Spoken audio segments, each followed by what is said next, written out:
വളരെ അപൂർവമായി മാത്രം സംഭവിക്കുന്ന ഒരു കാര്യമാണ് ഇവിടെ നടക്കുന്നത്. കാരണം 24 വർഷത്തിന് ശേഷം ഒരു സിനിമ, അത് മലയാളത്തിൽ എനിക്ക് തോന്നുന്നു അപൂർവമായി മാത്രം സംഭവിച്ച കാര്യമാണ്. സ്ഫടികം എന്ന് പറയുന്ന സിനിമ ഇതിനു മുമ്പ് നമുക്കറിയാം. പക്ഷെ എന്തുകൊണ്ടും അന്ന് സ്ഫടികം എന്ന് പറയുന്നത് ഒരു വലിയ വിജയ ചിത്രമായിരുന്നു. അതേസമയം ദേവദൂതൻ എന്ന് പറയുന്നത് എല്ലാ വിധത്തിലും ശ്രദ്ധിക്കപ്പെടുകയും അന്ന് കൊമേഴ്സ്യലായി മാത്രം സക്സസ് ആകാതെ പോയ സിനിമയാണ്. അതിന്റെ പിന്നിൽ പ്രവർത്തിച്ചവരെല്ലാവരും വളരെ വലിയ വലിയ ആളുകളാണ്.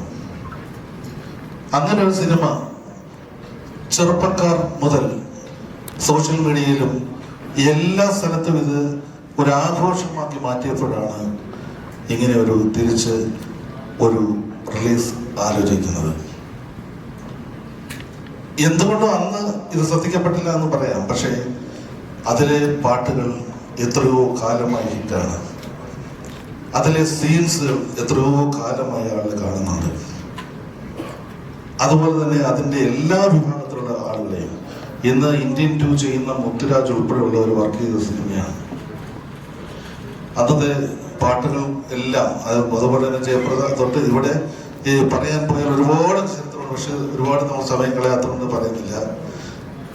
എങ്കിലും അന്ന് അങ്ങനെ ഒരു സിനിമ എന്ന് പറയുന്നത് ഒരു ശരിക്കും സിബിസാറ് സമരത്തിനെയും ഒക്കെ കഴിഞ്ഞതിന് ശേഷം ഇങ്ങനൊരു സിനിമ ചെയ്യാൻ ഉദ്ദേശിക്കുമ്പോൾ അന്ന് നരസിംഹ എന്ന് പറയുന്ന സിനിമ, ആശീർവാദ സിനിമാസിന്റെ നരസിംഹ എന്ന സിനിമയ്ക്ക് ശേഷമാണ് ഈ സിനിമ. അപ്പോൾ ചേട്ടനെ വച്ചിരിക്കുന്ന സിനിമ ചെയ്യുമ്പോൾ ഞാൻ ഉൾപ്പെടെയുള്ളവർ അന്ന് വിഷമത്തോടുകൂടി പറഞ്ഞു, നമ്മൾ രാക്ഷസ സിനിമ ചെയ്യണം, അല്ലെങ്കിൽ അങ്ങനത്തെ ഒരു സിനിമയാണ് നമുക്ക് വേണ്ടതെന്ന് പറഞ്ഞു. പക്ഷെ ഇന്ന് എനിക്കത് മനസ്സിലായി. എന്താ വെച്ചാൽ എല്ലാ സിനിമകളും ഇഷ്ടപ്പെടുന്നുണ്ട്. പ്രത്യേകിച്ച് ഇപ്പോൾ എല്ലാവരും വിശേഷിപ്പിക്കുന്ന ഒരു കാര്യമാണ് ഈ മോഹൻലാൽ എന്ന് പറയുന്ന വിസ്മയം മലയാളത്തിൽ എത്രയോ കാലമായി ഇങ്ങനെ കൊണ്ടുപോവുകയാണ്. എല്ലാവരെയും സന്തോഷിപ്പിച്ചുകൊണ്ടും കരയിപ്പിച്ചുകൊണ്ടും എത്രയോ. ഇപ്പോൾ ഞാൻ കഴിഞ്ഞ ദിവസം കണ്ടു കിരീടത്തിൻ്റെ 37 വർഷം, 35 വർഷം. അപ്പോൾ ഓരോ പടങ്ങളും നമ്മളിങ്ങനെ ഓർമ്മിക്കപ്പെടുന്നു. അതുപോലെ തന്നെ എത്രയെത്ര കഥാപാത്രങ്ങൾ, അതുപോലെ തന്നെ എല്ലാ കഥാപാത്രങ്ങളും വളരെ കൃത്യമായി ആളിലേക്ക് എത്തിക്കുവാൻ അതിൻ്റെ ഒരു വലിയ കഴിവ് മലയാളികൾ ആസ്വദിച്ചുകൊണ്ടിരിക്കുകയാണ്. ഇവിടെ ഞാൻ ആദ്യം തന്നെ പറയാൻ പോകുന്നത് ശ്രീ സിയാദ് കോക്കറിനെ കുറിച്ചാണ്. 1985 കൂടുംതേടി എന്ന സിനിമയുമായി അദ്ദേഹം ഈ രംഗത്തേക്ക് വരുന്നു.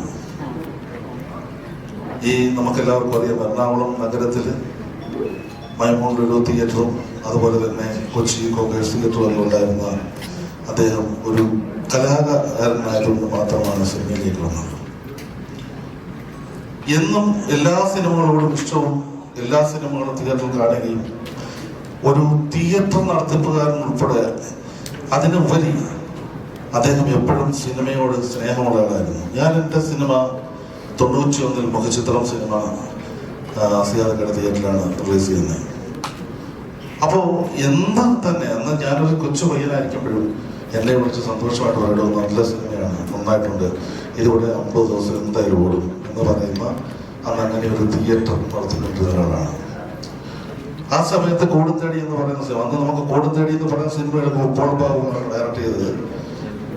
ആ സിനിമയിൽ വർക്ക് ചെയ്തിരിക്കുന്നത് PC ശ്രീറാം എന്ന ക്യാമറമാനാണ്. പലർക്കും അറിയില്ലാത്ത കാര്യമാണ്. PC ശ്രീറാമിനെയൊക്കെ ആദ്യം റിലീസ് ചെയ്ത പടമാണ്. അപ്പൊ അതില് വാചാലം മൗനം, ആ പാട്ട് എന്നും എല്ലാവരും പാടുന്നുണ്ട്, ഏത് ഗാനങ്ങളിലും ഉണ്ട്. അപ്പൊ എല്ലാ തരത്തിലും ശ്രദ്ധിക്കപ്പെടുന്ന സിനിമകളാണ് ചെയ്തിട്ടുള്ളത്. അതിനുശേഷം ഇങ്ങോട്ടുള്ള സിനിമ സമാധാനം, കമഴൽ കാവടി തൊട്ടുള്ള സമർപ്പണം, എനിക്ക് പറഞ്ഞാൽ തീരാത്തത്ര സിനിമകൾ ചെയ്തിട്ടുണ്ട്. സിയാദക്കയുടെ ഒരു സിനിമകളിലെ പാട്ടുകൾ മാത്രം നമ്മൾ ഇന്ന് തുടങ്ങിയാൽ നാളെ തീരുള്ളൂ, അത്രയും ഹിറ്റ് പാട്ടുകളുണ്ട്. അപ്പൊ അത്രയ്ക്കും സിനിമയോട് ഇഷ്ടമുള്ള ഒരാളെ ചെയ്തൊരു സിനിമയാണ് ദേവദൂതൻ. സിയാദ് കോക്കർ എന്ന് പറയുന്ന ഒരു വലിയ നിർമ്മാതാവ് ഇങ്ങനെയൊരു ഈ കാര്യം രണ്ടാമത് ഇതുപോലെ റീലോഞ്ച് ചെയ്ത് ഇങ്ങനെ ഒരു കാര്യം ചെയ്തതിന് ഒരു വലിയ ഒരു മഹത്തായ കാര്യമാണ്. അതിന് വേണ്ട എല്ലാ സഹായം ചെയ്തുകൊണ്ട് ലാലേട്ടനും കൂടെ ഉണ്ട്, സാറ് ബാക്കിയുള്ള എല്ലാവരും ഇതിൻ്റെ കൂടെ ഉണ്ട്. അപ്പോൾ ഇങ്ങനെ ഒരു കാര്യം ചെയ്ത ഞാൻ സ്വാഗതം പറയേണ്ടതുകൊണ്ട് പറയാണ്. ഇങ്ങനെ ഒരു വലിയ കാര്യം ചെയ്യുന്ന ശ്രീ സിയാദ് കോക്കറിന് ആദ്യമായി ഞാൻ സ്വാഗതം ആശംസിക്കുന്നു. എല്ലാവർക്കും ഇഷ്ടംപോലെ കാര്യങ്ങൾ പറയും, കാരണം ഇത്രമാത്രം കഷ്ടപ്പെടുന്ന എൻ്റെ അനുഭവത്തിലാണ്. എൻ്റെ ഒരു സിനിമ കഴിഞ്ഞിട്ട് വരും, രാത്രിയിലും പകലും ഇല്ലാതെ ഷൂട്ട് ചെയ്തിട്ട് രാവിലെ 5 മണി വരെ മഴ നനഞ്ഞു നിന്ന് ഷൂട്ട് ചെയ്യുന്ന, ഒരു പരാതിയില്ല, പരിഭവമില്ല, ഒന്നുമില്ല, ഒരു ക്യാരവാനിലിരിക്കത്തില്ല, ഒരു നമ്മുടെ കൂടെ ചേർല സൈഡിലിരുന്ന് ഇങ്ങനെ ചെയ്യുന്ന ഒരാൾ 47 വർഷമായി ചേട്ടൻ സിനിമയിൽ തുടങ്ങിയിട്ടെന്ന് ചേട്ടൻ തിരുനോട്ടം വെച്ച് പറയുന്നു. ഈ 47 കൊല്ലവും മലയാളികളുടെ അല്ലെങ്കിൽ നമ്മുടെയൊക്കെ ഒരു സ്വകാര്യ അഹങ്കാരമായി കാണുന്ന ചേട്ടന് ഈ സിനിമയുടെ സമയത്തും എനിക്ക് പറയാതിരിക്കാൻ കഴിയില്ല. ഊട്ടിയിലെ അതിഗംഭീരമായ തണുപ്പ്, രാത്രി മുഴുവൻ ഷൂട്ട് ചെയ്യുന്നത്. നിങ്ങൾ സിനിമ കാണും പറയും നൈറ്റാണ് ഷൂട്ട് മൊത്തം, പകലേ അവിടെ നിൽക്കാൻ പറ്റില്ല. അതിഭീകരമായ കൊടുത്തണുപ്പത്താണ്. അതിൻ്റെ കൂടെ അവിടെ അന്ന് മഴയും എല്ലാം ഉണ്ട്. ഇത് മുഴുവൻ സഹിച്ചുകൊണ്ട് ഇതിൻ്റെ കൂടെ എല്ലാ ദിവസവും രാത്രി കാലങ്ങളിലും പകലുന്നില്ലാതെ രാവിലെയൊക്കെ ചേട്ടൻ്റെ ഷൂട്ടിങ് കഴിഞ്ഞിട്ട് ഇന്ന് മറക്കാത്ത കാര്യങ്ങളാണ്. ചേട്ടൻ്റെ ഊട്ടി കോളേജ് ഷൂട്ട് ചെയ്യുമ്പോൾ അന്ന് 2:30 ആയപ്പോൾ ചേട്ടൻ്റെ ഷൂട്ടിങ് കഴിഞ്ഞു. പക്ഷെ ഞങ്ങൾക്ക് 4 മണിയുണ്ട്, സിനിസാറൊക്കെ എല്ലാവരും പറഞ്ഞ് 4 മണിയാവുന്നു. ചേട്ടൻ പോയില്ല. ഇത്രയും പേര് നിങ്ങൾ കിടന്നിട്ട് ഇവിടെ കഷ്ടപ്പെട്ടുകൊണ്ടിരിക്കും, പോകുന്നില്ല, ഞാനും നമുക്ക് ഒരുമിച്ച് വാങ്ങും, തീർത്തിട്ട് വാങ്ങുന്നു പറഞ്ഞ് നിൽക്കുന്ന ഇങ്ങനെയുള്ള മലയാള സിനിമയ്ക്ക് തീർച്ചയായിട്ടും അഭിമാനിക്കാം. മലയാളത്തിൽ കുറച്ച് നാളോടെ നമ്മൾ രക്ഷപ്പെട്ടു പോകും. ഇങ്ങനെ ഒരാൾ ഉള്ളത് കൊണ്ട് ഈ സിനിമയുടെ റിലീസ് ചെയ്യുമ്പോഴും സന്തോഷത്തോടെ ആത്മാർത്ഥതയോടുകൂടി ഇവിടെ വന്നിരുന്ന് ഇതിന് വേണ്ടുന്ന എല്ലാ സഹായങ്ങളും ചെയ്തു നൽകുന്ന പ്രിയപ്പെട്ട ലാലേട്ടന് സ്വാഗതം.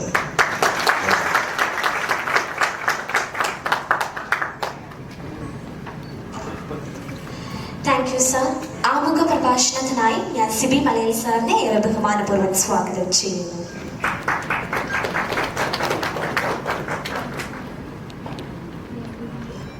പ്രിയപ്പെട്ട ഞാൻ സിയാദ്, വേദിയിലിരിക്കുന്ന പ്രിയപ്പെട്ടവരെ,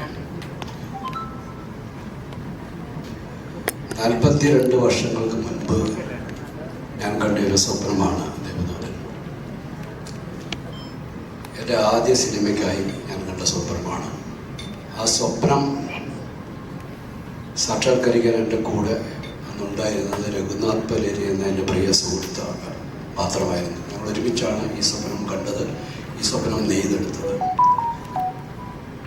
പക്ഷേ ഞങ്ങൾക്ക് ഇന്നും അജ്ഞാതമായ കാരണങ്ങളാൽ ആ സിനിമ സംഭവിച്ചില്ല. പിന്നീട്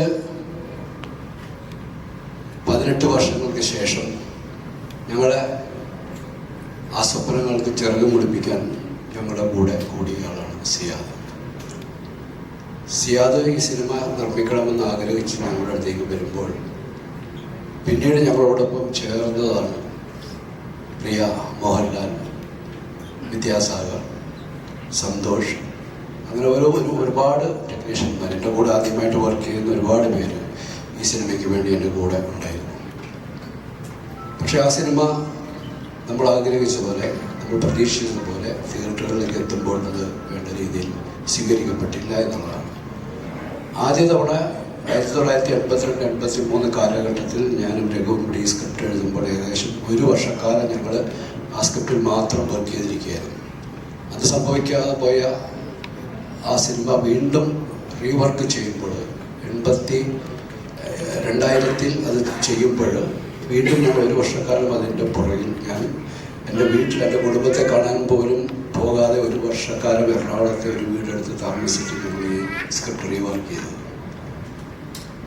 അത്രമാത്രം സമർപ്പണത്തോടെ ഞാൻ ചെയ്ത മറ്റൊരു സിനിമയുമില്ല എന്ന് എനിക്ക് കൂടെ ഉറപ്പിച്ച് പറയാം.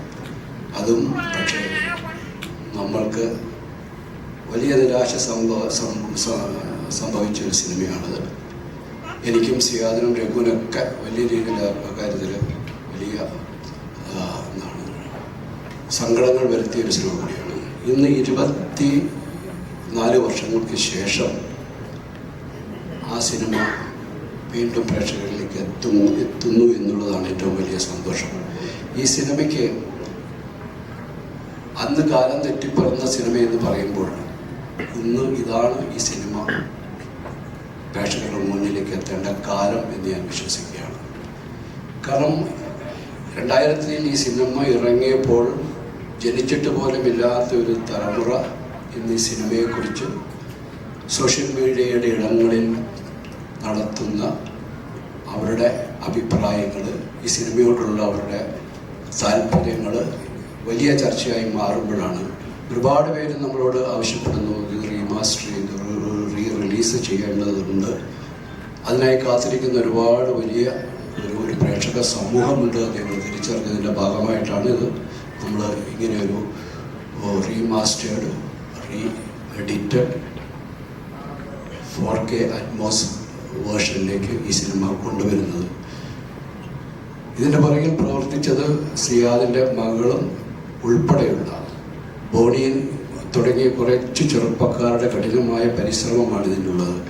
അവരെല്ലാവരും കൂടെ ചേർന്ന് ഇതിൻ്റെ ഒരു പ്രവർത്തനം പാതി വഴിയിലെത്തിയപ്പോഴാണ് എന്നെ അറിയിക്കുന്നത് ഞങ്ങൾ ഇങ്ങനെയൊരു മൂവ്മെൻ്റ് ഉണ്ടാകുന്നത്. ഞാനത് പോയി കണ്ടപ്പോഴാണ് ഞാനാണ് നിർദ്ദേശിച്ചത് ഇത് എഡിറ്റ് ചെയ്തിട്ട് ഇതിൻ്റെ ഒരു പുതിയ വേർഷൻ നമ്മളിതുവരെ കഴിഞ്ഞ പ്രാവശ്യം ഇതിനു മുമ്പ് റിലീസ് ചെയ്തപ്പോൾ ഉണ്ടായിരുന്ന ആ കണ്ടന്റിൽ നിന്നും കാര്യമായൊരു എഡിറ്റിംഗ് നടത്തിക്കൊണ്ടാണ് ഇന്ന് ഈ വേർഷനിലേക്ക് എത്തുന്നത്. അതിൻ്റെ കൂടെ സഞ്ചരിച്ച ഒരുപാട് പേരുണ്ട്. പുതിയ തലമുറയിലെ ചെറുപ്പക്കാർക്ക് കൂടാതെ തന്നെ ആദ്യകാലത്ത് ഈ സിനിമ ചെയ്യുമ്പോൾ ആദ്യ തവണ ഈ സിനിമ ചെയ്യുമ്പോൾ എൻ്റെ കൂടെ ഉണ്ടായിരുന്ന 2 പ്രധാനപ്പെട്ട വ്യക്തിത്വങ്ങളെ ഓർക്കാതിരിക്കാൻ കഴിയില്ല. പ്രിയ അഭിനേതാവിൻ്റെ ഏറ്റവും അടുത്ത സുഹൃത്തുക്കളായ മുരളിയും ഇതിൻ്റെ സൗണ്ട് മിക്സിംഗ് നടത്തിയ ശ്രീധറും മുരളിയും ഇന്ന് നമ്മളൊപ്പമില്ല. ശ്രീധർ AR റഹ്മാൻ്റെ എല്ലാ പാട്ടുകൾക്കും എല്ലാ സിനിമകൾക്കും ഫൈനൽ മിക്സിംഗ് ചെയ്യുന്ന സൗണ്ട് റെക്കോർഡിസ്റ്റ് ആയിരുന്നു. അന്ന് അദ്ദേഹം ഒരുമിച്ചതിൻ്റെ DTS മിക്സിംഗ് ചെയ്യുമ്പോൾ അദ്ദേഹം എൻ്റെ അടുത്ത് പറഞ്ഞത് ഇത്രയും പെർഫെക്റ്റ് ആയിട്ടുള്ള ഒരു ഓഡിയോ ട്രാക്സ് എനിക്ക് ഇതിനു മുമ്പ് കിട്ടിയിട്ടേ ഇല്ല.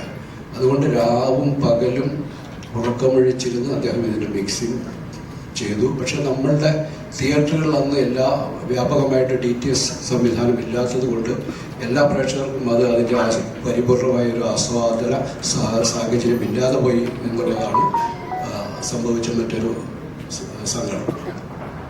ഇന്ന് പക്ഷേ നമ്മൾ 4K അറ്റ്മോസ് വേർഷനിലേക്ക് എത്തുമ്പോൾ നമുക്ക് ധാരാളം തിയേറ്ററുകളുണ്ട്. അതിന് അത്തരം സാങ്കേതിക സാഹചര്യങ്ങളുള്ള ഒരുപാട് തിയേറ്ററുകളുണ്ട്. നമ്മളിതൊരു വൈഡ് റിലീസിലേക്കല്ല പോകുന്നത്. നമ്മൾ ഇത്തരം സാങ്കേതിക സംവിധാനങ്ങളുള്ള തിയേറ്ററുകളിൽ മാത്രമായിരിക്കും ഇത് റിലീസ് ചെയ്യപ്പെടുക. അതോടൊപ്പം തന്നെ എന്നോടൊപ്പം പ്രവർത്തിച്ച മറ്റ് പ്രിയപ്പെട്ട ആൾക്കാരെല്ലാം ഭൂമിയെക്കുറിച്ച് പറഞ്ഞു. ഭൂമിനാഥൻ എൻ്റെ സിനിമയുടെ ഏറ്റവും വലിയ ബലമായിട്ട് എനിക്ക് എപ്പോഴും കൂടെ ഉണ്ടായിരുന്നത് ഭൂമിനാഥനാണ്. രഞ്ജിത്ത് പറഞ്ഞത് 100% ശരിയാണ്. ഇത്രമാത്രം താളബോധമുള്ള ഒരു എഡിറ്ററില്ല. ഭൂമി നന്നായിട്ട് മൃദംഗം വായിക്കുന്ന ആളാണ്. അതുകൊണ്ട് തന്നെ താളബോധം അദ്ദേഹത്തിന് ജന്മസിദ്ധമായിട്ടുള്ളതാണ്. ഒപ്പം സന്തോഷ്, രഘു എല്ലാവരും ഇന്നിവിടെ നമ്മുടെ കൂടെ ഇല്ലാതെ പോയ ഒരാൾ കൂടിയുണ്ട്. അത് ഈ സിനിമയുടെ ഏറ്റവും വലിയ ആത്മാവെന്ന് പറയാവുന്ന, ഇതിൻ്റെ സോളെന്ന് പറയാവുന്ന സംഗീതത്തിൻ്റെ പിന്നണിയിൽ അതിന് കാരണക്കാരനായ പ്രിയ വിദ്യാസാഗറാണ്. സാധാരണ നമ്മളൊരു സിനിമയുടെ പൂർത്തീകരണം, അതിൻ്റെ തിരക്കഥ പൂർത്തീകരിച്ചിട്ടാണ് സംഗീത സംവിധായകനെ കാണുകയും നമ്മൾ ആ കഥ പറയുകയും സംഗീത പാട്ടുകളുടെ സന്ദർഭങ്ങളൊക്കെ വിവരിച്ചു കൊടുക്കുകയും ചെയ്യാറുള്ളത്. പക്ഷേ ഇതിൻ്റെ സ്ക്രിപ്റ്റിൻ്റെ ഫസ്റ്റ് റൈറ്റിംഗ് കഴിഞ്ഞപ്പോൾ ഞാൻ വിദ്യാസാഗറിനെ വിളിക്കുക, അദ്ദേഹം ഇവിടെ വരികയും ഞങ്ങളോടൊപ്പം ഇരുന്ന് കഥ കേട്ട് കഥാസന്ദർഭങ്ങൾ കേട്ട് അദ്ദേഹത്തിൻ്റെയും കൂടെ ഇൻപുട്സ് എല്ലാം കൂടെ സ്വീകരിച്ചുകൊണ്ടാണ് അതിൻ്റെ സെക്കൻഡ് റൈറ്റിങ്ങിലേക്ക് പോകുന്നത്. ഇത് കമ്പോസ് ചെയ്യാൻ വേണ്ടി അദ്ദേഹം ഇവിടെ വന്നപ്പോൾ, ഇവിടെ എറണാകുളത്തൊരു വീട്ടിലാണ് ഞങ്ങൾ താമസിക്കുന്നത്. അന്ന് രാവിലെ ഇവിടെ അദ്ദേഹം എത്തി. എനിക്ക് അന്നും ബോംബെയിലേക്ക് പോകേണ്ട കാര്യമുണ്ടായിരുന്നു. ഞാനും സിയാദും കൂടെ ഈ സിനിമയിലെ അന്ന് ജയപ്രദ ചെയ്ത വേഷത്തിനായിട്ട് ആദ്യമായി നമ്മൾ കണ്ടത് രേഖ എന്ന ഹിന്ദി അഭിനേത്രിയാണ്. അപ്പോൾ അവരുമായിട്ട് അന്നൊരു മീറ്റിംഗ് ഉള്ളത് കൊണ്ട് ഞങ്ങൾക്ക് അന്ന് ഉച്ചയ്ക്ക് ബോംബെയിലേക്ക് പോകേണ്ടതുണ്ട്. വിദ്യാസാഗർ വന്നു കഴിഞ്ഞപ്പോൾ ഞാനൊരു അരമണിക്കൂർ വിദ്യാസാഗർ വേണ്ടി ഇരുന്ന് സിറ്റുവേഷൻസിനെ കുറിച്ചൊക്കെ നറേറ്റ് ചെയ്തത്. ഞാൻ പറഞ്ഞു എനിക്കിങ്ങനെ എയർപോർട്ടിലേക്ക് പോകാൻ സമയമായി, ഞാൻ എൻ്റെ ഡ്രസ്സൊക്കെ പെട്ടിയൊക്കെ പാക്ക് ചെയ്ത് ഞാൻ ഉടനെ തന്നെ പോകുമെന്ന് പറഞ്ഞ് ഞാൻ എൻ്റെ ഒരു മുറിയിലേക്ക് പോയി, നിങ്ങൾ കമ്പോസ് ചെയ്തോളൂ, ഞാൻ നാളെ വരുമ്പോൾ കേൾക്കാമെന്ന് പറഞ്ഞു. ഞാൻ മോളിൽ പോയി എൻ്റെ പെട്ടിയൊക്കെ പാക്ക് ചെയ്ത് ഒരു അരമണിക്കൂറിൽ താഴേക്ക് വരുമ്പോൾ വിദ്യ എൻ്റെ അടുത്ത് പറഞ്ഞു, CBJ 1 മിനിറ്റ് ഒരു പാട്ട് കൂടെ ഒരു ട്യൂണായിട്ടുണ്ടെന്ന് കേട്ടിട്ട് പോയിക്കോളാം. അങ്ങനെ അദ്ദേഹം ഒരു ട്യൂൺ മൂളി, എന്നെ വല്ലാതെ ആകർഷിച്ചു ആ ട്യൂൺ.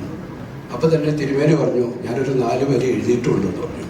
അങ്ങനെ തിരുമേനിയും വിദ്യാസാഗറും കൂടെ ആദ്യത്തെ കമ്പോസ് ചെയ്ത പാട്ടിൻ്റെ ആദ്യത്തെ 4 വരികളും പാടി കേൾപ്പിച്ചു. അതാണ് കരടയെ ഞാൻ കൈപിടിച്ചാൽ എന്ന പാട്ട്. ഒരു നിമിഷ നേരം കൊണ്ട് സൃഷ്ടിക്കുകയാണ്.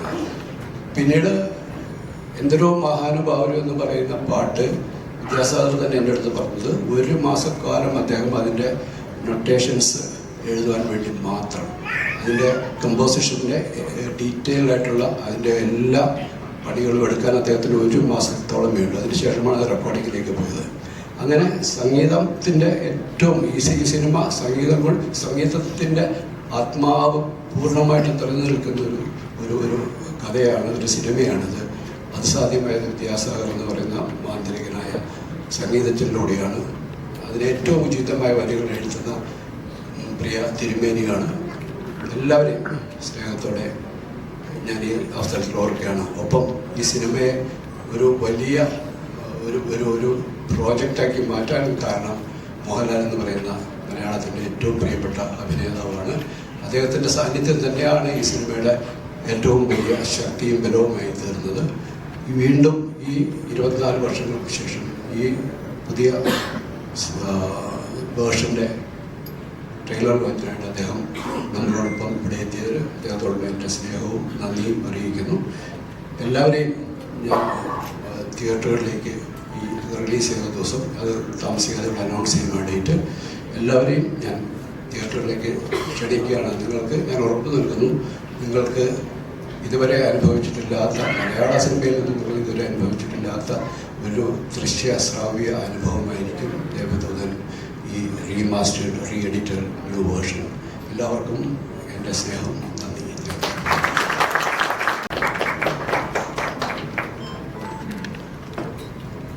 വളരെ ആദരവോടുകൂടി സിയാദിനോടും സിബിയോടും നന്ദി പറയുകയാണ്. എനിക്ക് ഞാൻ എൻ്റെ മനസ്സോട് ചേർത്ത് പിടിച്ച ഒരു സിനിമയാണ് മനസ്സിൽ കണ്ടതിനും അപ്പുറം ഇതിനെ മനോഹരമാക്കിയ സംവിധായകനാണ് എൻ്റെ പ്രിയപ്പെട്ട സിബി. അതിന് കൂടെ നിന്നാണ് സിയാദ്. ഇതിൽ പങ്കെടുത്ത അതിന് വേണ്ട ഈ ഭംഗി നൽകിയ എല്ലാവരും എൻ്റെ പ്രതീക്ഷയ്ക്കും അപ്പുറമാണ് അതിൽ നിറങ്ങൾ വായിക്കുന്നത്. ഈ സിനിമ ഞാൻ പ്രതീക്ഷിച്ചത് അത്ര ആൾക്കാരൊന്നും അങ്ങനെ കണ്ടില്ല എന്ന് മനസ്സിലാക്കിയ നിമിഷം ഞാൻ മനസ്സുകൊണ്ട് ഈ സിനിമയോട് ഒരു ഡിറ്റാച്ച് ആയിരുന്നില്ല. അത് എനിക്ക് തന്നെ സംരക്ഷിക്കാൻ വേണ്ടിയിട്ടായിരുന്നു. സാവകാശമാണ് ഇത് ഈ സിനിമയെ പ്രവർത്തിച്ചുകൊണ്ട് ധാരാളം സന്ദേശങ്ങളും എഴുത്തുകളൊക്കെ എനിക്ക് നിരന്തരം വരാറുണ്ടായിരുന്നു. ഇത് കഴിഞ്ഞ ദിവസം വരെയുണ്ട്, ഇഷ്ടംപോലെ വരാറുണ്ട്. ചിലർക്കൊക്കെ ഞാൻ തമാശ രൂപത്തിൽ മറുപടിയൊക്കെ എഴുതാറുണ്ട്. എന്നോട് ഒരു കാര്യമായിട്ടൊരു ട്രെയിൻ യാത്രയിൽ ഒരാൾ പറഞ്ഞു, ഇത് കാലം തെറ്റി ഇറങ്ങിയ ഒരു സിനിമയാണ്. അപ്പം ഞാൻ പറഞ്ഞു, സിനിമയൊക്കെ കറക്റ്റ് സമയത്താണ് ഇറങ്ങിയത്, നിങ്ങൾ വരാൻ വൈകിട്ട്. അല്ലാതെ ഈ കാലം തെറ്റിയ സിനിമ, കാലം തെറ്റിയ അങ്ങനെ ആരെയും നമ്മൾ കണ്ടിട്ടില്ല. കാലം തെറ്റി നമുക്ക് മുമ്പിൽ ജനിച്ച ഒരാളെയും ഞാൻ കണ്ടിട്ടില്ല ഇന്ന് വരെ. ഇനി കാലം തെറ്റിയ സിനിമ 20 വർഷം കഴിഞ്ഞിട്ടാണ് ഈ സിനിമ എടുക്കേണ്ടതെങ്കിൽ അന്ന് എൻ്റെ കൂടെ ആരാ ഉണ്ടാവും? നമ്മളൊക്കെ പിന്നെയും കാലം തെറ്റിയതൊന്നുമല്ല, എവിടെയോ എന്തോ ആർക്കോ എന്തോ ആരോടോ പറയാനുണ്ടെന്ന് വിശാൽ കൃഷ്ണൻകുട്ടി പറയുന്നത് മാതിരി ആ പറയാനുണ്ടായിരുന്ന ആൾക്കാർക്ക് എത്തിയിട്ടുണ്ടാവില്ല എനിക്ക് വന്നു.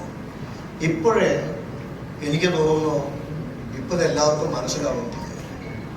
100% നിറഞ്ഞ മനസ്സോടെ ഞാൻ പറയുകയാണ്, എനിക്ക് ഇത് ഇപ്പോഴൊരു പുതിയ സിനിമയാണ്.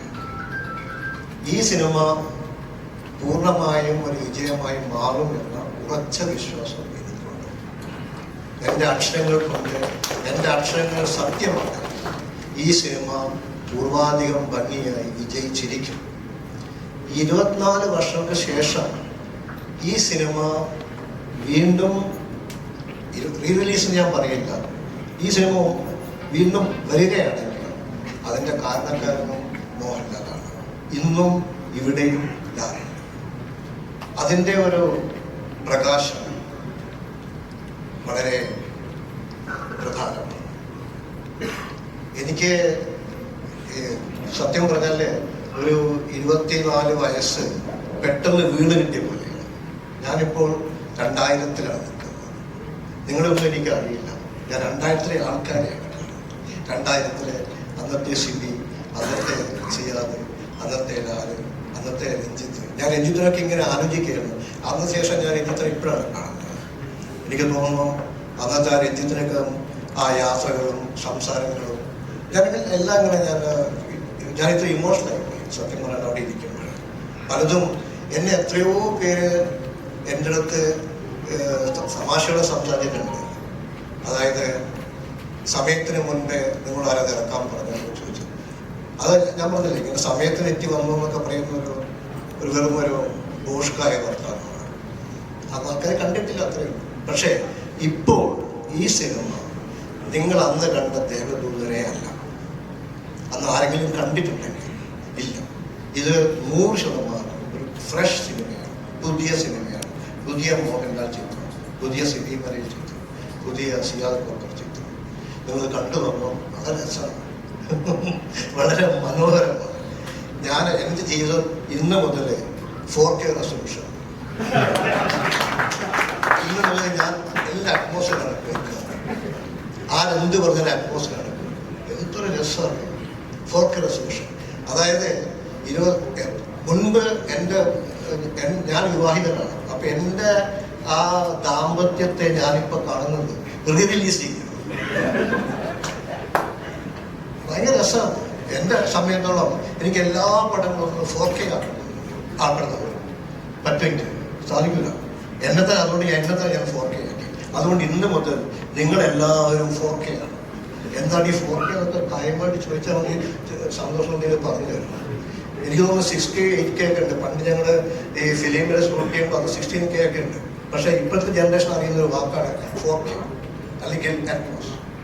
അതെ, അങ്ങനെ കാണാം. അതുകൊണ്ട് ഒരു 4K മോഹൻലാലിനെ കാണാൻ നിങ്ങൾ ക്ഷമിക്കുന്നു, 4K സിബിയെ കാണാൻ നിങ്ങൾ ക്ഷമിക്കുന്നു, 4K കാണാൻ ക്ഷമിക്കുന്നു. എല്ലാവർക്കും സന്തോഷം. നന്ദി, നമസ്കാരം. ഞാൻ ഒത്തിരി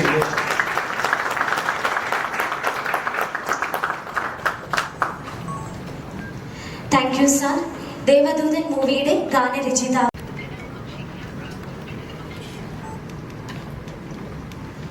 24 കൊല്ലം മുമ്പ് ഉള്ളതിൽ എനിക്കാണ് ഏറ്റവും കൂടുതൽ മാറ്റം ഉണ്ടായിട്ടുള്ളത് എനിക്ക് തോന്നുന്നു. കാരണം അന്ന് എൻ്റെ ഈ ഇടതുവശം മുഴുവൻ വർക്ക് ചെയ്യാണ്, ഇന്നത്തെ വർക്ക് ചെയ്യില്ല.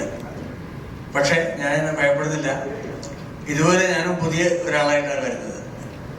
ദേവദൂതൻ പുതുതായിട്ട് വരുന്നത് പോലെ ഞാനും പുതിയതായിട്ട് വരുന്നു. എനിക്ക് നല്ല ഉറപ്പുണ്ട്. ലാലിൻ്റെ കൂടെ വർക്ക് ചെയ്തിട്ടുള്ള ഒരു 39 കൊല്ലം മുമ്പ് ചെയ്തിട്ടുള്ള ഒരു പാട്ട് എനിക്കിപ്പോൾ ഓർമ്മ വരുന്നു. പാടാൻ പോയി എനിക്ക് ബുദ്ധിമുട്ടുന്നത്. മഴനീർത്തുള്ളിയെ മുത്തായി മാറ്റും നന്മണിച്ചിപ്പിയെ പോലെ, നന്മണിച്ചിപ്പിയെ പോലെ, നറുനീ വിളക്കിനെ താരകമാക്കും സാമഗാനങ്ങളെ പോലെ, സാമഗാനങ്ങളെ പോലെ.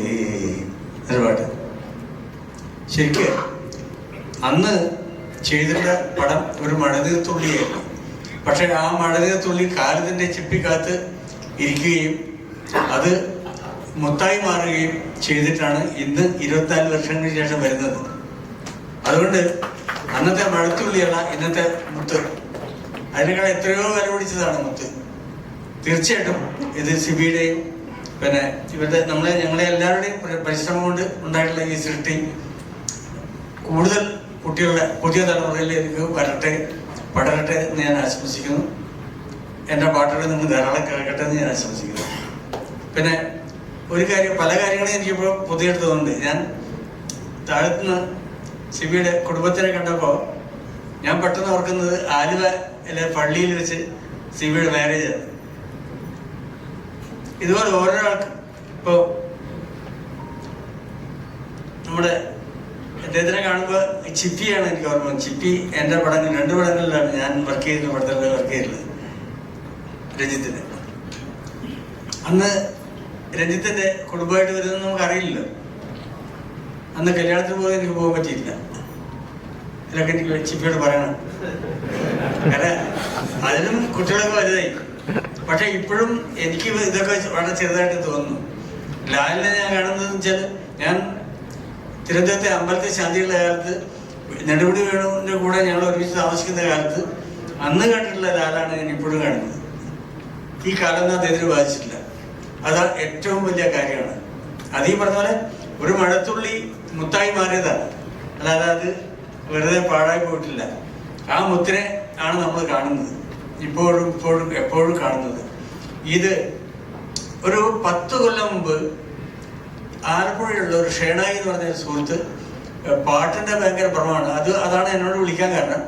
അന്ന് എന്നോട് പറഞ്ഞു, ഈ ദേവദൂതൻ എന്ന് പറഞ്ഞ പടം ശരിക്കും ആൾക്കാർ കണ്ടിട്ടില്ല, അത് കാണിക്കണമായിരുന്നു, നമുക്ക് സിബി സാറിനോട് പറയണം എന്നൊക്കെ പറഞ്ഞു. ഞാൻ പറയാമെന്ന് പറഞ്ഞു. ഞാൻ സിബിയോട് പറയുകയും ചെയ്തു. പക്ഷെ അന്ന് സിബിക്ക് ഇത്ര ഒരു മൂഡ് വന്നിട്ടില്ല. തീർച്ചയായിട്ടും ആ ഒരു 10 കൊല്ലം മുമ്പ് ഷേണായി ആഗ്രഹിച്ച സംഭവം എനിക്ക് ഷേണായി വിളിച്ച് പറയണമെന്ന് നമ്പർ ഓർമ്മയില്ല. ഇല്ലേ, നമ്മൾ ഈ പുനർജന്മം തീർച്ചയായിട്ടും അന്ന് 10 കൊല്ലം മുമ്പ് ഷേണായി ആഗ്രഹിച്ചതാണ്. അങ്ങനെ ആഗ്രഹിക്കുന്ന എത്രയോ ലക്ഷക്കണക്കിന് മനുഷ്യരുണ്ടാവും ഞാൻ വിശ്വസിക്കുന്നു. അവർക്കെല്ലാം ഇതൊരു സുവർണ അവസരമാണ്. ഈ അവസരം എല്ലാവരും സ്വീകരിക്കട്ടെ ഞാൻ ആശംസിക്കുന്നു. നമസ്കാരം.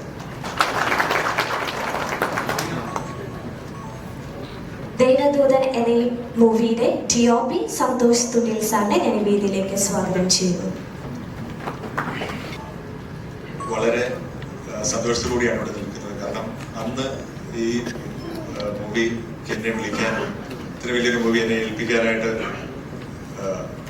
സന്മനസ് ആർട്ടിസ്റ്റ് സിബി സാറിനും ശ്രീകായി ഞാൻ പ്രത്യേകം നന്ദി പറയുന്നു. അന്ന് നന്ദി പറയാൻ പറ്റിയിട്ടില്ല, ഇപ്പോൾ നന്ദി പറയുകയാണ്. കാരണം അതിനുശേഷമാണ് ഈ സിനിമയുടെ ഇത് എനിക്ക് മനസ്സിലായത്. പിന്നീട് ഞാൻ പ്രസംഗങ്ങളൊന്നുമില്ല, 2 ചെറിയ കാര്യങ്ങൾ എൻ്റെ ജീവിതത്തിൽ എന്നെ ഇൻസ്പയർ ചെയ്ത ഒരു ചെറിയ സംഭവം മാത്രം പറയുകയാണ് ഈ ഫിലിമിനെ കുറിച്ച്.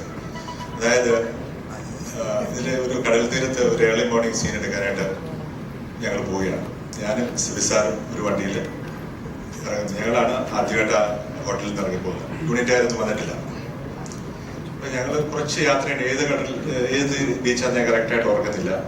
കുറച്ച് യാത്ര ചെയ്താൽ പോകുന്നത്, ഒരു 45 മിനിറ്റ്സ് ഉണ്ട് ആലപ്പുഴയിൽ.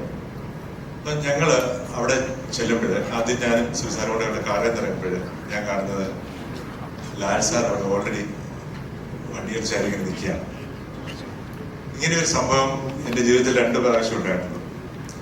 ഇതിന് ശേഷം ഉണ്ടായിട്ടുള്ളത് ബോംബെ വെച്ചാണ്. വക്ത് എന്ന് പറഞ്ഞൊരു ഹിന്ദി ഫിലിം ഞാൻ ചെയ്യുമ്പോൾ ഇതേപോലെ തന്നെ അമിതാഭ് ബച്ചൻ ഞാനും ഡയറക്ടറും ചെന്നിറങ്ങുമ്പോൾ ഓൾറെഡി അവിടെ നിൽക്കാനുണ്ട് സീനോട് എന്ന് ചോദിച്ചിട്ടുണ്ട്. അപ്പം അതെൻ്റെ ജീവിതത്തെ ഏറ്റവും അധികം സ്വാധീനിച്ചൊരു വിഷയമാണ്. എന്തുകൊണ്ടാണ് ഈ ലിജൻസ് ആകുന്നത് എന്നുള്ളൊരു സംഭവം അതിൽ നിന്ന് എനിക്ക് മനസ്സിലാക്കാൻ സാധിച്ചു. Thank you. വേദിയിലും ഉത്സാഹത്തിലിരിക്കുന്ന ആദരണീയ വ്യക്തിത്വങ്ങൾ, പ്രിയപ്പെട്ടവരെ, ഈ ചരിത്രത്തിൻ്റെ ഭാഗമായിട്ട് ഇവിടെ നിൽക്കാൻ സാധിച്ചതിൽ ഞാൻ ദൈവത്തോട് നന്ദി പറയുന്നു. എൻ്റെ സിനിമ ജീവിതം തുടങ്ങുന്നത്, ഞാൻ എൻ്റെ മുഖം ആദ്യമായിട്ട് സ്ക്രീനിൽ കാണുന്നത് മുദ്ര എന്ന് പറയുന്ന സിനിമയിലൂടെയാണ്. അതുപോലെ എൻ്റെ മുഖം എന്നും ഓർക്കാൻ എനിക്കൊരു സിനിമ തന്നതും സിബി സാറാണ്, ദേവദൂതൻ. വളരെയധികം സന്തോഷത്തോടുകൂടിയും ബഹുമാനത്തോടുകൂടിയും ആദരവോടുകൂടിയും ഞാൻ ഈ സിനിമയുടെ ഭാഗമാകാൻ സാധിച്ചതിൽ അദ്ദേഹത്തോടും ഇതിൻ്റെ എല്ലാ പ്രവർത്തകരോടും നന്ദി പറയുന്നു. ലാലേട്ടനും ഞാനുമായിട്ട് ഒരുപാട് സിനിമകൾ എൻ്റെ ലാലേട്ടൻ കുട്ടിക്കാലം അഭിനയിച്ചിട്ടുണ്ട്. അത് കഴിഞ്ഞ് ഭരതം എന്ന് പറയുന്ന സിനിമ ചെയ്യുമ്പോഴും അതൊക്കെ കഴിഞ്ഞ് വീണ്ടും ദേവദൂതൻ എന്ന് പറയുന്ന സിനിമയിൽ എത്തിയപ്പോൾ എനിക്കിപ്പോഴും ഓർമ്മയുണ്ട്, ആദ്യത്തെ ഒരു സീൻ ഞാൻ നടന്നു വരുന്ന അപ്പോഴാണ് എൻ്റെ അടുത്ത് ഈ ക്യാരക്ടർ എന്താണെന്ന് സിബി സാർ പറഞ്ഞു തരുന്നത്. അതൊരു എനിക്കറിയില്ല, ഞാൻ ബ്ലൈൻഡ് ആയിട്ടുള്ള ഒരു ക്യാരക്ടറാണ് ചെയ്യുന്നതെന്ന് ഒന്നും അറിയില്ല. ആ ഒരു ഷോട്ട് എടുത്ത് ഞാൻ ഇറങ്ങി വരുമ്പോഴാണ് ഞാൻ ലാലേട്ടനെ കുറേ നാളുകൾക്ക് ശേഷം കാണുന്നത്. അപ്പോൾ വീണ്ടും അദ്ദേഹത്തിനോട് വർക്ക് ചെയ്യാൻ ചെയ്തത് സന്തോഷമൊക്കെ അന്ന് തന്നെ വളരെ വളരെ എക്സൈറ്റ് ചെയ്യിപ്പിച്ച കുറേ ഘടകങ്ങളാണ്. ദേവദൂതൻ്റെ ഷൂട്ടിങ്ങുമായിട്ട് ബന്ധപ്പെടുത്തിയിട്ട് രഞ്ജിയേട്ടൻ പറഞ്ഞതുപോലെയുള്ള ചില അനുഭവങ്ങൾ ഉണ്ടായെങ്കിലും അതിനേക്കാളൊക്കെ എന്നെ എപ്പോഴും എക്സൈറ്റ് ചെയ്യിപ്പിക്കുന്നത് അതിനകത്തുള്ള ആ ഒരു പാട്ടാണ്. കാരണം പ്രേമിച്ചാലത്തിൻ്റെ ഒരു സോങ്, അങ്ങനെ ഒരു പാട്ടിൻ്റെ ഭാഗമാവുക ദാസേട്ടൻ്റെ ശബ്ദത്തിൽ കൈതപ്പുറം സാറിൻ്റെ വരികൾ അതിമനോഹരമായിട്ട് വിഷ്വലൈസ് ചെയ്ത് ആ ഒരു പാട്ടിൻ്റെ ഭാഗമായിട്ട് അഭിനയിക്കാൻ സാധിച്ചു എന്നുള്ളത് എൻ്റെ ഒരു വലിയ ഭാഗ്യമാണ്. അതുപോലെ എനിക്ക് എൻ്റെ ഒരു അനുഭവം വളരെ രസകരമായിട്ടൊരു അനുഭവം, എനിക്ക് ഇഷ്ടമുള്ളൊരു കാര്യം, ആ സിനിമയുമായി ബന്ധപ്പെടുത്തിയൊരു കാര്യം ഇനി വീണ്ടും കാണുമ്പോൾ നിങ്ങൾ തിയേറ്ററിൽ നിന്ന് ശ്രദ്ധിക്കാൻ വേണ്ടി ഞാൻ പറയുന്നു. ഞാൻ ആദ്യമായിട്ട് ദേവദൂതൻ തിയേറ്ററിൽ കാണുന്നത് NS തിയേറ്റർ എന്ന് പറയുന്ന കണ്ണൂരിലുള്ള തിയേറ്ററിലാണ്. അപ്പം അന്ന് എൻ്റെ മുഖം സ്ക്രീനിൽ കണ്ടപ്പോഴോ അല്ലെങ്കിൽ അതിനകത്ത് മറ്റ് സീനുകൾ കണ്ടപ്പോഴോ അല്ല ഞാൻ ഏറ്റവും എക്സൈറ്റഡ് ആയത്. അതിനകത്ത് ഏറ്റവും എക്സൈറ്റഡ് ആയത് എൻ ജീവൻ എന്ന് പറയുന്നൊരു സോങ് ഉണ്ട്, നിങ്ങൾ കേട്ടൊരു സോങ്ങാണ്. അതിനകത്ത് കരളെന്നും കൈ പിടിച്ചാൽ സോങ്ങിൻ്റെ ഒരു ഹമ്മിങ് വരും. അത് സറൗണ്ടിലേക്ക് അന്ന് മിക്സ് ചെയ്തത്, ഇപ്പോൾ ശ്രീ സാർ പേര് പറഞ്ഞല്ലോ, അദ്ദേഹം അതിഗംഭീരമായിട്ടാണ്. ആ ഒരു മൊമെന്റിൽ ഞാൻ ശരിക്കും അന്ന് എക്സൈറ്റഡ് ആയിട്ടുള്ള ഗൂസ് ബംസ് വന്നൊരു മൊമെന്റാണ്. അത് വീണ്ടും തിയേറ്ററിൽ 4K വരുമ്പോൾ അറ്റ്മോസിൽ മിക്സ് ചെയ്ത് കേൾക്കാൻ ഞാൻ ആഗ്രഹിക്കുന്നുണ്ട്. അപ്പോൾ ഈ സിനിമയുടെ റീ റിലീസ് ഒരുപക്ഷെ ആദ്യമായിട്ടായിരിക്കും, ഇപ്പോൾ ഇവിടെ സൂചിപ്പിച്ചതുപോലെ തിയേറ്ററിൽ ആദ്യം ഇറങ്ങിയപ്പോൾ വിജയിക്കാതെ പോയൊരു സിനിമ, സാമ്പത്തികമായിട്ട് വിജയിക്കാതെ പോയ സിനിമയുടെ വിജയം എപ്പോഴും സാമ്പത്തികമായിട്ട് തന്നെ ആയിരിക്കണമെന്നില്ല എന്നുള്ളതിൻ്റെ തെളിവാണ് ദേവദൂതൻ. കാരണം അത് പ്രേക്ഷകരുടെ മനസ്സിലാണ് വിജയിക്കുന്നത്. ആ വിജയത്തിൻ്റെ ഭാഗമായി ഇവിടെ നിൽക്കുന്നു എന്നുള്ളത് ഒരിക്കൽ കൂടി നന്ദി രേഖപ്പെടുത്തിക്കൊണ്ട് എല്ലാവരും തിയേറ്ററിൽ വന്ന് ഈ സിനിമ കാണുമെന്ന് പറയുന്നു. Thank you so much. Thank you so much. So ladies and gentlemen, ഇനി നിങ്ങളെല്ലാവരും, നമ്മൾ ഓരോരുത്തരും കാതോർത്തിരിക്കുന്ന ആ ശബ്ദം ഞാൻ ഒരിക്കൽ കൂടി ഏറെ ബഹുമാനപൂർവ്വം ആ മഹാനടനെ ഈ വേദിയിലേക്ക് സ്വാഗതം ചെയ്യുന്നു. നമ്മുടെ ഏവരുടെയും പ്രിയപ്പെട്ട ലാലേട്ടൻ. നല്ലൊരു കൈയടി നൽകിക്കൊണ്ട് നമുക്ക് ലാസറിനെ വേദിയിലേക്ക് സ്വാഗതം ചെയ്യാം.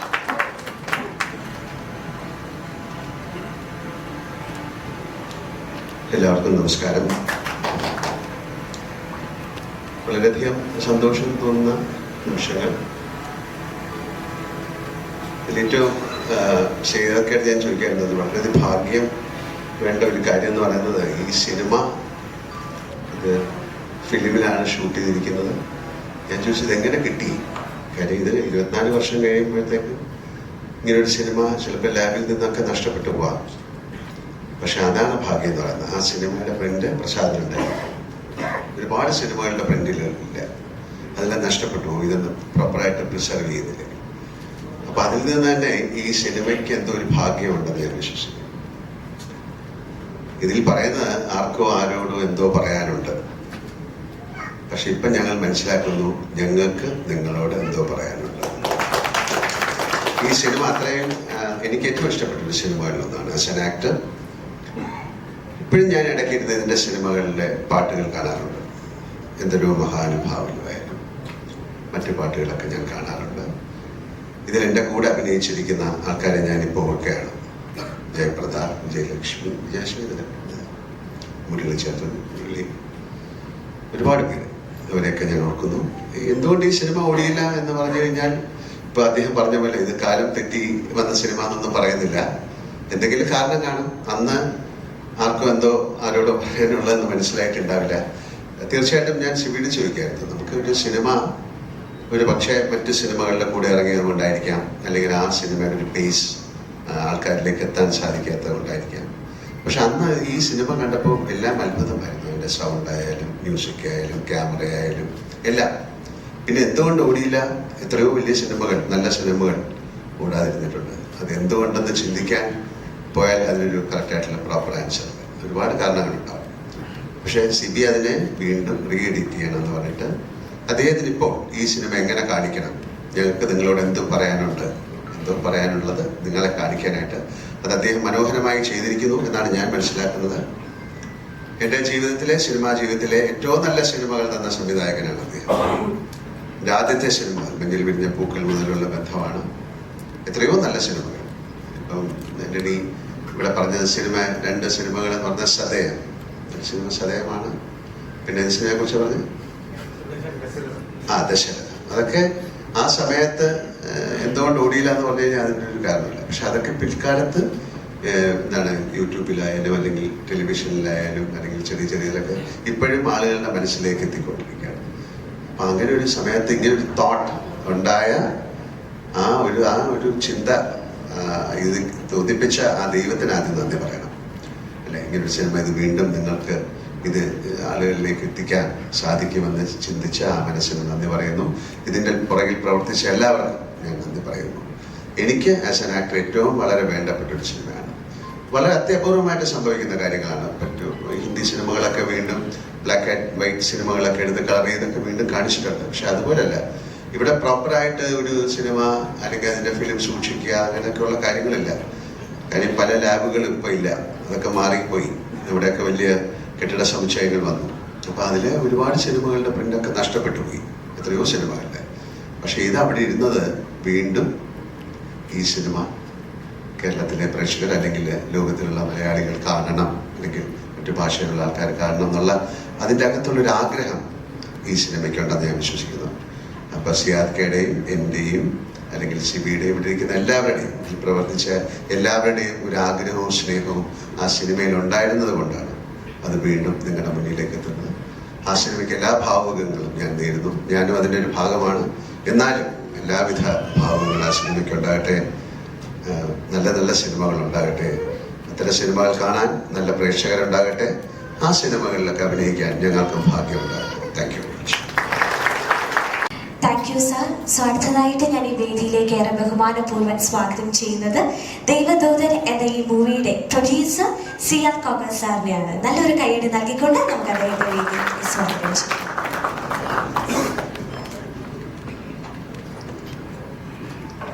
85 ഞാൻ സിനിമ തുടങ്ങുമ്പോഴത്തേക്കും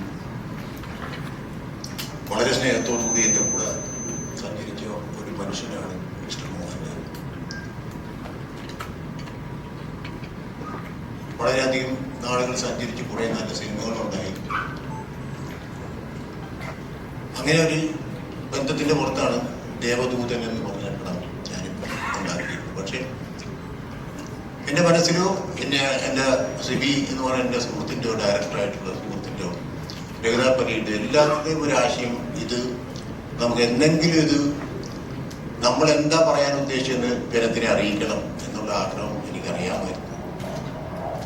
അപ്പം അത് പലപ്പോഴായിട്ട് ഇതിൻ്റെ ഗാനങ്ങളും ഫോട്ടോഗ്രാഫിയും വസ്ത്രാലങ്കാരവും SP സതീഷിനെ നേരത്തെ പറഞ്ഞ SP സതീഷിൻ്റെ അപ്പം ഇത് ഞങ്ങൾ അങ്ങനെയാണ് ഇതിൻ്റെ ഒരു ഫോർമാറ്റിലേക്ക്. എൻ്റെ മകളുടെ ഒരു ടീമുണ്ട്, അതിൽ ബോണി എന്ന് പറഞ്ഞ ഒരാൾ ഇത് 4K ചെയ്ത് തുടങ്ങിയതിന് ശേഷമാണ് ഞങ്ങൾ എന്നോട് പറഞ്ഞത് ഞങ്ങളൊന്ന് ടെസ്റ്റ് അടിച്ച് നോക്കാം. അതിൽ നിന്ന് തുടങ്ങിയിട്ടാണ് ഇപ്പോൾ ഒരു സെക്കൻഡ് വേർഷൻ. എനിക്ക് അഭിമാനത്തോട് പറയാൻ പറ്റും. അതായത് ഇത് ഇത് കഴിഞ്ഞു എല്ലാ 4K റെസൊല്യൂഷനിലൊക്കെ ചെയ്തതിന് ശേഷം ഈ എഡിറ്റഡ് വേർഷൻ ഞങ്ങൾ കണ്ടപ്പോൾ എന്ത് സൗന്ദര്യം എന്ന് പറയുന്ന ഒരു സംഭവം ഉണ്ടല്ലോ. എന്ന് വെച്ച് കഴിഞ്ഞാൽ ആ സിനിമ കാണാനുള്ള, അതായത് അതാണ് അതിൻ്റെ കാതൽ. ദേവദൂതൻ എന്ന് പറഞ്ഞ പടത്തിൻ്റെ കാതൽ ഇപ്പോഴുണ്ട്. അന്നുണ്ടായിരുന്നില്ല എന്നല്ല, ഇന്ന് നമ്മൾ പ്രസന്റ് ചെയ്യുമ്പോൾ ഡിഫറൻറ്റ് ദേവദൂതൻ. അതിന് 24 വർഷത്തിന് മുമ്പ് ഒക്കെയാണെങ്കിലും എൻ്റെ സുഹൃത്തായ മോഹൻലാൽ ഇപ്പോൾ ഉള്ളതിലും സൗന്ദര്യത്തിലാണ് അതിലിരിക്കുന്നത്. ഒരിക്കലും അത് ഒരു പഴകിയ സിനിമയാണെന്ന് ആരും പറയില്ല. രണ്ടാമത്തെ കാര്യം അതിൻ്റെ മ്യൂസിക്, തിരുമേൻ്റെ വരികൾക്ക് നമ്മുടെ വിദ്യാസാഗർ ചെയ്ത മ്യൂസിക്, അതിൻ്റെ ഫോട്ടോഗ്രാഫി, ഇതെല്ലാം തന്നെ ഇന്ന് നമുക്ക് ഈ ഹൈ റെസൊല്യൂഷനിൽ ചെയ്തു കഴിഞ്ഞപ്പോഴത്തേക്കും വളരെ മാറ്റിരക്കുന്ന വിധത്തിലാണ്. എസ്പെഷ്യലി അറ്റ്മോസ് ചെയ്ത അവരെല്ലാവരും ഇവിടെ തന്നെ ഉണ്ട്. മറ്റേ എല്ലാവർക്കും ഇതൊരു പുതിയ അനുഭവമായിട്ടാണ് നമ്മൾ എവിടെയൊക്കെ അപ്രോച്ച് ചെയ്തിട്ടുണ്ടോ. സപ്ത റെക്കോർഡിംഗ് സ്റ്റുഡിയോ, അവിടെയാണ് ഫൈനൽ മിക്സും കാര്യങ്ങളൊക്കെ ഞാൻ ചെയ്തത്, അറ്റ്മോസും കാര്യങ്ങളും.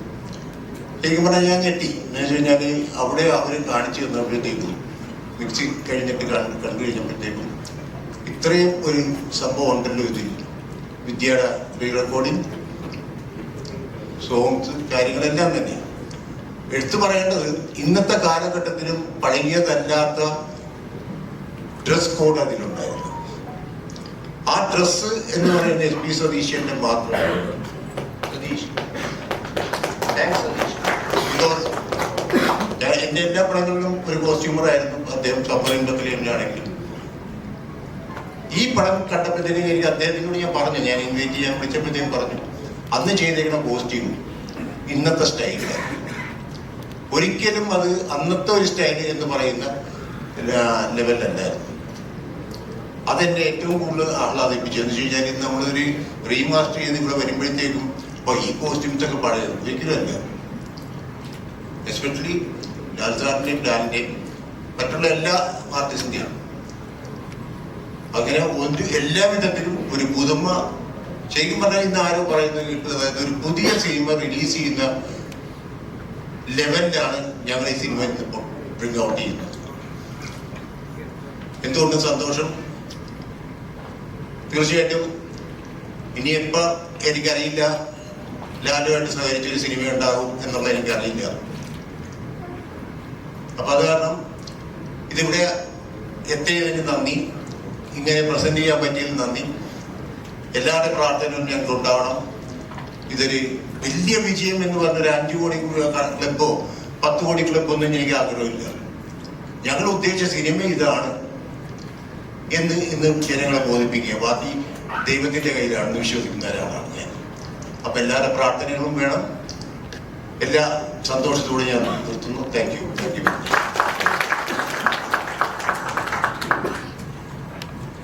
Thank you sir. സോ ഒരു സ്പെഷ്യൽ മൊമെന്റിൽ ആശംസ പ്രസംഗത്തിനായി ഞാൻ ഏറെ ബഹുമാനപൂർവ്വം ഈ വേദിയിലേക്ക് ഒരു വിശിഷ്ട വ്യക്തിയെ സ്വാഗതം ചെയ്യുകയാണ്. നമ്മുടെ ഏവരെയും പ്രിയപ്പെട്ട well known producer mister Antony Perumbavoor. Antony സാറിനെ ബഹുമാനപൂർവ്വം സ്വാഗതം ചെയ്യുന്നു.